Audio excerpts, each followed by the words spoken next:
Welcome to this video series entitled The Day of the Lord. Today we'll be studying Chapter 2, Prophecy Rules.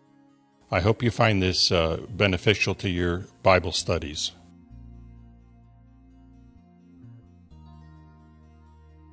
In 2 Peter chapter 1 verse 20 we read, "Knowing this first, that no prophecy of the Scripture is of any private interpretation." So what does this mean? No prophecy is of private interpretation. Here's what I think it means. A private interpretation is an interpretation that cannot be tested with valid rules. So, put it the other way around, I think you need valid rules to really interpret prophecy. And that's what we're going to be investigating today. What are the valid rules for interpreting prophecy? Now, this is a very big subject, the Day of the Lord, so I've broken it into 10 steps. And today we're still on the introduction and the big picture, and we will have one or two more videos on that before we really get into the 10 steps. But once we get into the 10 steps, I call that heavy-duty Bible study. We will be looking at some very in-depth prophecies in the book of Revelation. So we need to know now, what are the Bible rules that I'm going to be using to interpret that book of Revelation and also Daniel? Well, I think the rules of Bible interpretation should have nothing to do with a person's personal religious beliefs. I think that should be independent from them. So I feel that to properly understand Bible prophecy, we need a valid set of rules that are written down that will guide us through this interpretation of prophecy.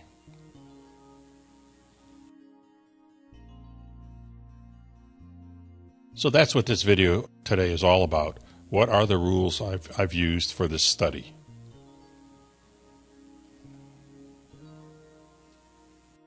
Apocalyptic prophecy. That's hard to say, isn't it? Apocalyptic prophecy. Fancy word which means end-time prophecy. And it's used to describe the destruction of the world or the final days of the world just before the return of Christ. Apocalyptic prophecy. So let's see what kind of rules we can find that'll help us with this study. Many people search the Holy Scriptures, searching for clues to the future. They're always interested in this. But there's a problem. The problem is this. How can the average person understand for himself or herself the prophecies of the Bible? They're written in symbolic words. They have many beasts and other crazy aspects of the prophecies.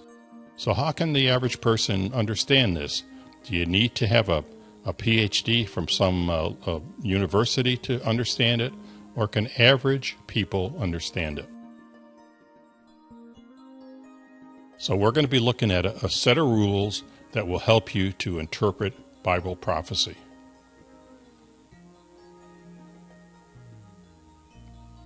I believe God is a God of order.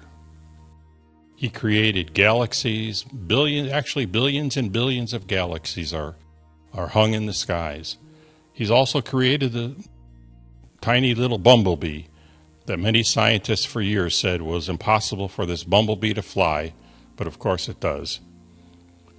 And also, God invented a DNA strand that has all the attributes of a human being embedded into this very intricate code. So God is a God of order. He holds up the universe and the bumblebee and the DNA strand and all these various things by his rules of order.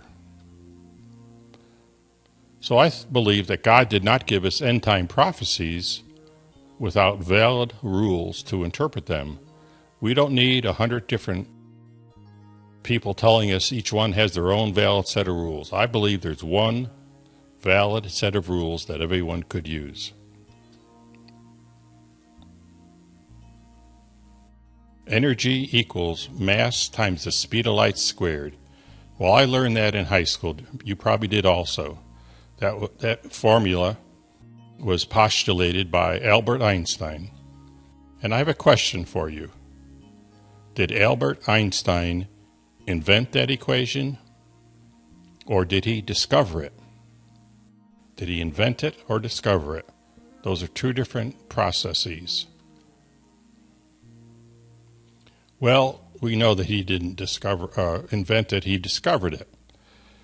And just as he discovered that famous formula, these rules of prophecy interpretation were discovered. So that's what we're going to be covering here. What are these rules that were discovered?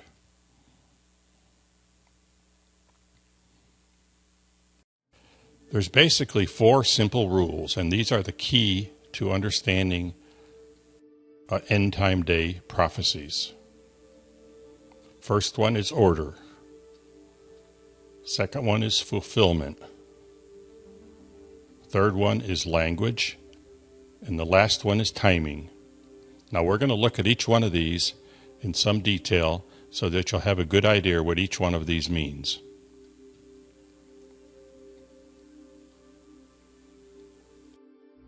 Okay, rule number 1, order.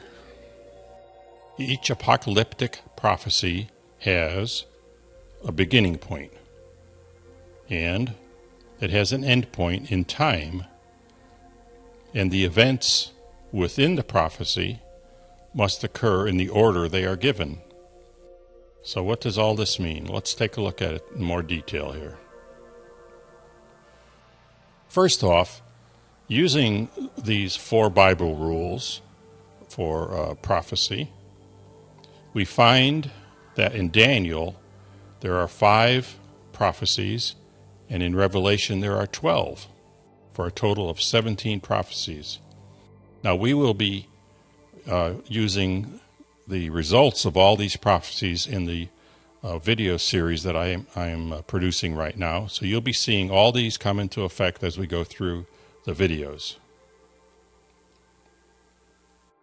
But each one of these prophecies has a starting point and an ending point. That's the unique thing about them.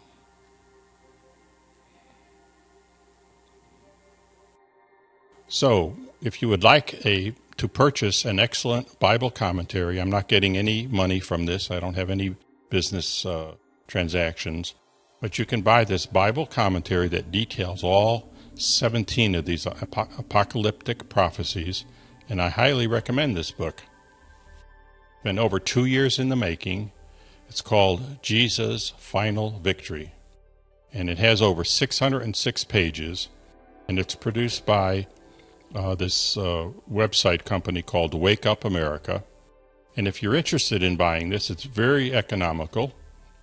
You can purchase it for $15 at this website here, www.wake-up.org.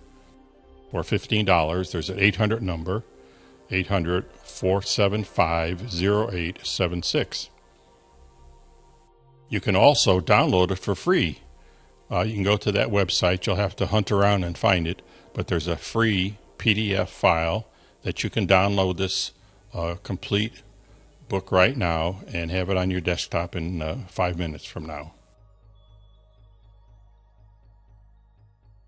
Well, using this rule number 1, order, I want to give you a little simple little example here I've dreamed up. Think of this rule as a vacation journey that I'm taking from Washington State to Florida by car. And so I'm telling this story to some of my friends. So I'll tell them, well, I started off in Washington. That was the beginning of my vacation. And I ended up in Florida. And you can see along the way we stopped at Oregon, Idaho, Colorado, Arkansas, North Carolina, and South Carolina, and ended up in Florida. So here's the order. The order is we started in Washington, we hit all these states in the order that they're shown, and we ended up in Florida. So that's rule 1, order. Pretty simple, isn't it? Has a beginning, has an end point, and all the points along the way occur as they're laid out. So if rule 1, that is order, is not a valid rule, then there is no chronological order in apocalyptic prophecies. You can make them up any way you want. Here's what I mean. Here we have a beginning point, and we have 2, 3, 4, 5, and then the end point. So this is a prophecy that someone could make up, has a beginning point and an end point. And they could just pull text from all over the Bible. The beginning point could be, they could pull a text from Revelation, and then jump to Genesis, and then jump to John 3, then jump to Daniel 7, and then jump to 1 Peter, and hodgepodge together any prophecy that they would want to come up with. And this, I think, is not the way God intends it to be. So one cannot be jumping all over the Bible, plucking Bible texts from here and there to prove their pet apocalyptic prophecy.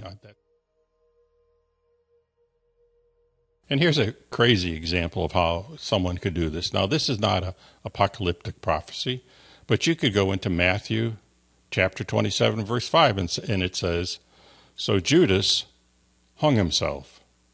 And then you could jump over to Luke 10:37, where it says, "And Jesus told him, 'Go and do likewise.'" This is not good Bible study, and we don't want to do that. So we want to follow the prophecy in the order that it was laid out in the Bible, and that's the proper way to do it. Let's look at an example of this, how this would work. This is the prophecy in Daniel of a metal man that's made up of, the head is made of gold, the chest silver, and the belly and thighs of brass, and then iron and clay. So there's 6 different portions of this metal man. Well, we just can't go around and say the head is connected to the legs and the chest is connected to the toes. We can't jumble this prophecy up. We have to follow this prophecy in the order that it was given. So we start at the top and we go down through the bottom, and that's the order that it was given in, and that's the order that we have to follow from number 1, 2, 3, 4, 5, and 6.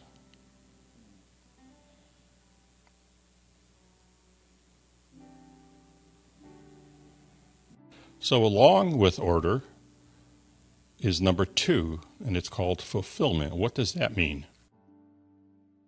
Well, a fulfillment only occurs when all the specifications of a prophecy are met.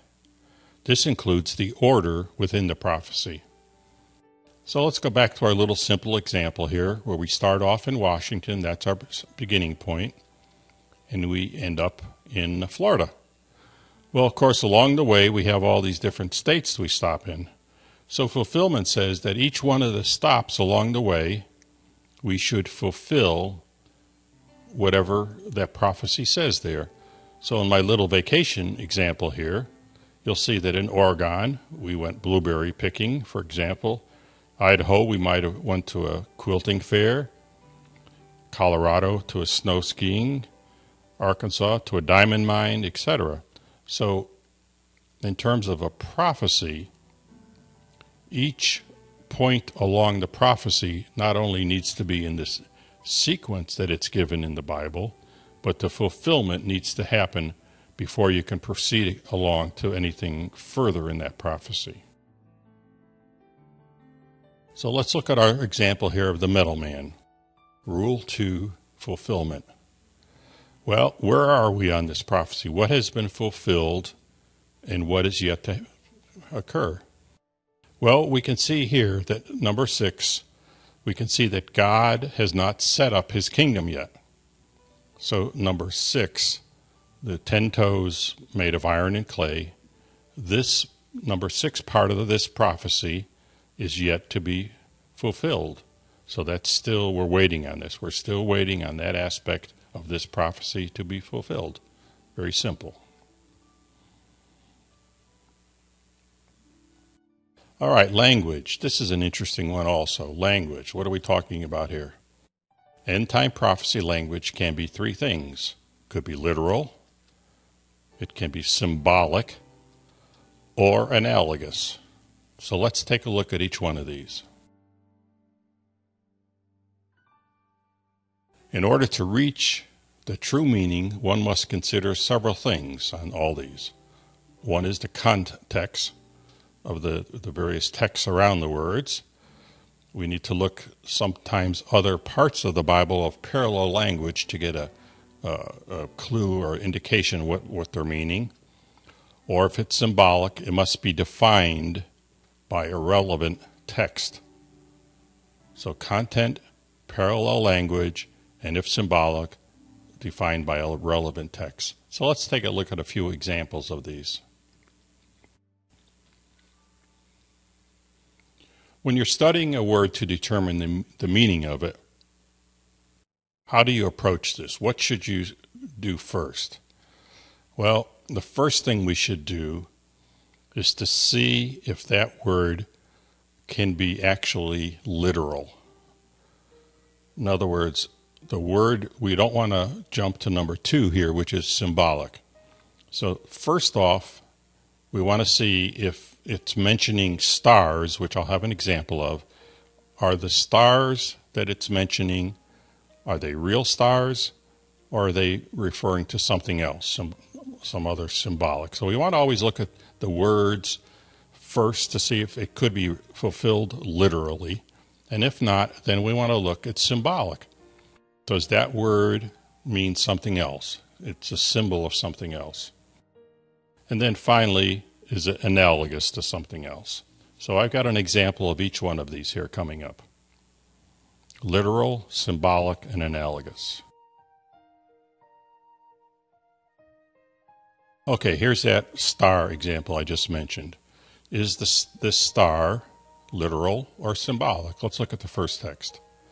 Okay, this is from Revelation 6:12. So it talks about stars that have fallen to the earth. Well, I've seen shooting stars fall to the earth. Little asteroids, when they come down from the sky, they look like stars falling to the earth. So I would say in this case, stars means real stars. Doesn't mean something else. It means stars means stars. So this is literal. Let's look another text here. Revelation 1 verse 20. We talk about stars, and it says stars are the angels. Whoa. Well, here it's pretty obvious.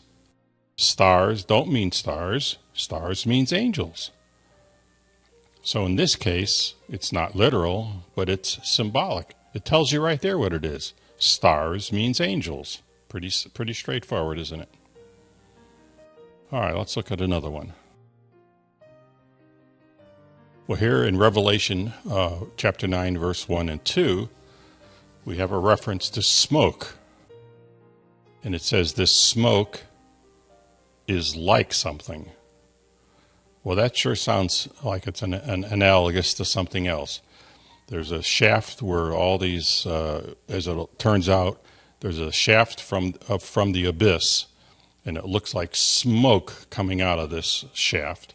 It's actually evil angels. I'll show you that later on in the videos training here. But the smoke really is like a giant furnace. So from a distance, maybe, if you saw these angels coming out of this shaft, it might look dark and foreboding, and it might look like smoke. So that's what they have here. So this is analogous.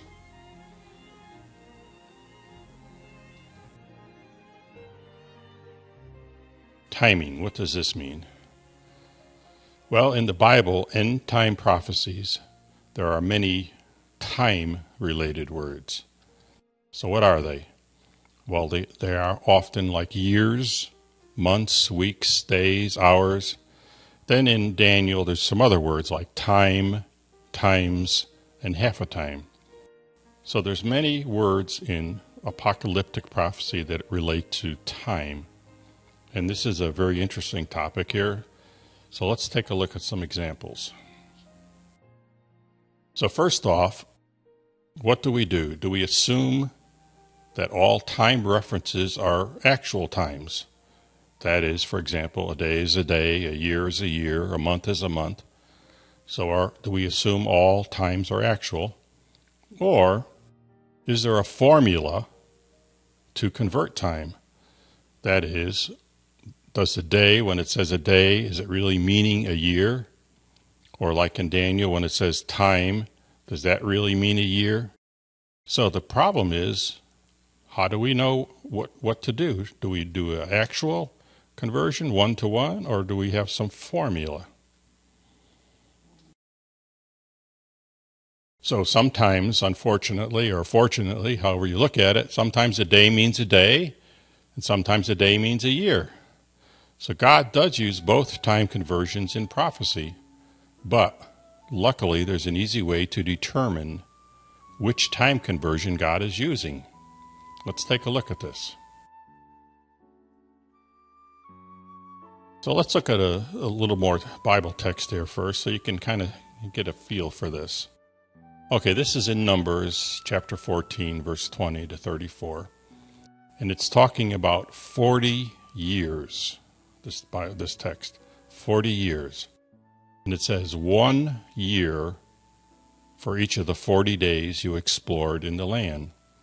Well, that sure looks like a formula to me. 1 year for each 40 days. So 40 years, 40 days, 40 years. So that's a formula right there. A day equals a year.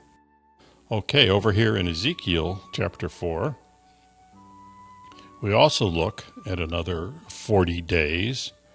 And here the formula is given, a day for each year.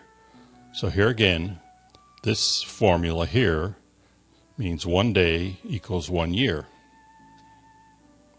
So this is pretty straightforward. There's no problem. The text itself tells you what the formula is. You don't have to guess. You don't have to interpret it very much. And here God tells us exactly what he wants to tell us right in the text. 1 day equals 1 year.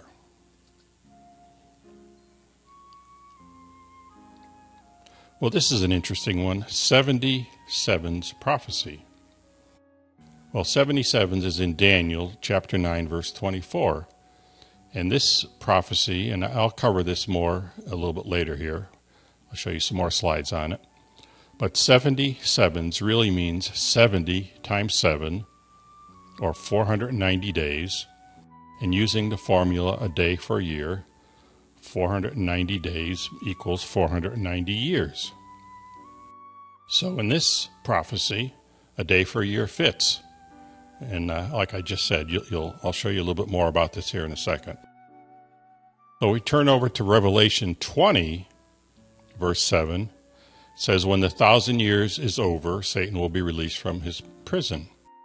Well, using the day for a year formula there, 1,000 years times the Jewish years and days in a year, which is 360. So 1,000 years equals 360,000 days.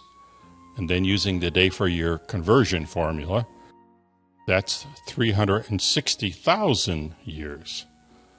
So is Satan released after 360,000 years, or is it 1,000?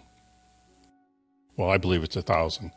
So a day for a year does not fit for this text.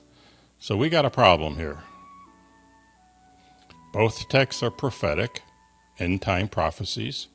One uses a day for a year for a day, or day for a year, excuse me, and the other one uses a day for a day. So which one, how do we know which one to apply? Well, luckily there is a solution. So buckle up and take a look at this solution. It's pretty interesting. So Rule 4 timing will utilize the Jubilee calendar to determine which conversion time God uses. So we're going to use the Jubilee calendar to determine which conversion time to use. And you're going to say, what in the world is the Jubilee calendar? I've never heard of that. Or I did, and it's some obscure thing the Jews did or something or other. It doesn't apply to us. Or it's very confusing. Well, let's take a look at it. It's really not so confusing. I'm going to give you a little overview of it today. If you need more material, there are books written on this. But today we're going to cover it with a little overview. So in Leviticus 25, verse 8 to 10, it says, count off 7 sevens. And these are 7 Sabbath years. So really what this is saying is, if you look at the top row here, year 1, 2, 3, 4, 5, 6, and then the 7th year is a Sabbath year. So this text is telling us to count off 7 Sabbath years, and the total number of time then would be 7 times 7, or 49 years. That's one Jubilee cycle. That's what they call it in the Bible, a Jubilee cycle. So 7 sevens are 49 years, and that's one Jubilee cycle. And if you have 10 Jubilee cycles, that's 490 years, and 10 Jubilee cycles is called one Jubilee day. Now I'll show you what this looks like here in a second. So this Jubilee calendar started with the Jews' exodus from Egypt in 1437. Now this date here has been studied by many people. They come up with different dates. Yeah, but with this Jubilee calendar, and you can definitely prove it from the Bible, you can backtrack and find the exact year that the Jews left Egypt. Now here on the bottom, you'll see a little timeline back from 4000 BC, 3000, 2000, and you can see the Jubilee days laid in there. It's starting at 1437 BC, and 1 week goes up to 1994. And you can see there's a Sunday, Monday, Tuesday, Wednesday, Thursday, Friday, Saturday. And each one of these, quote, Jubilee days are 490 years. So each week there are 490 years, and that has a total of 3,430 years. So that's the Jubilee week. And that started with the Jews leaving Exodus, and this is all in the Bible. This is nothing I'm making up here. So let's look at this a little bit further. The Tuesday of the Jubilee week, the Tuesday day, which is 490 years, if you go back into Daniel 9, that Tuesday week, that's the 70-week prophecy that is studied by many, many different denominations and people. It's a very famous day. So that's the Tuesday. This is kind of an aside. That's the Tuesday of the Jubilee week. Okay, well, the Jubilee week, we do a conversion. Whenever a prophecy falls within the Jubilee week, we use the conversion in time for 1 day equals a year. And when it's outside the Jubilee week, we use the conversion that's literal. In other words, a day equals a day. So the prophecies in Daniel and the prophecies in Revelation, the ones that fall within the Jubilee week, we use the formula a day equals a year. And you'll see here in the next slide, the ones that fall after 1994, we use the formula a day equals a day for all the time prophecies. And this will get to be real important, as you'll see as we go along. So at this point, I'm sure that this Jubilee calendar study is totally new to you. There's very few people that have ever studied this. And to be honest, I can read your mind, I'll bet. You're just not sure if you believe this is valid. This is a little bit kind of different. And you know what I say? I think that's fair enough. I think you should be a little skeptical. But hang in there with me for a little bit further. Okay, I have a suggestion for you. Let's take a look at this here. So what I'm proposing is that during the Jubilee week, the Jubilee calendar week, for prophetic prophecies that fall within that week, I will use a day equals a year to interpret those prophecies.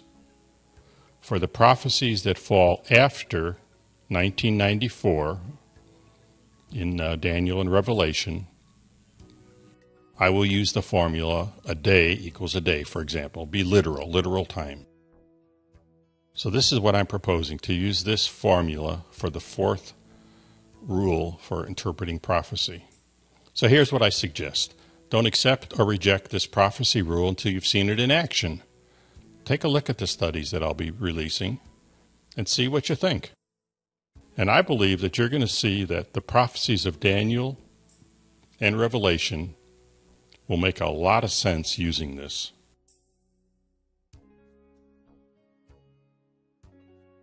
And I believe you owe it to yourself to investigate these rules for yourself.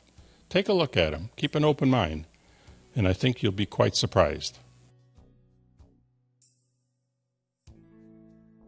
So these are the four rules of interpretation: order, fulfillment, language, and timing. Very simple, and anyone can interpret prophecy on their own. You don't need to have a PhD degree in Bible theology.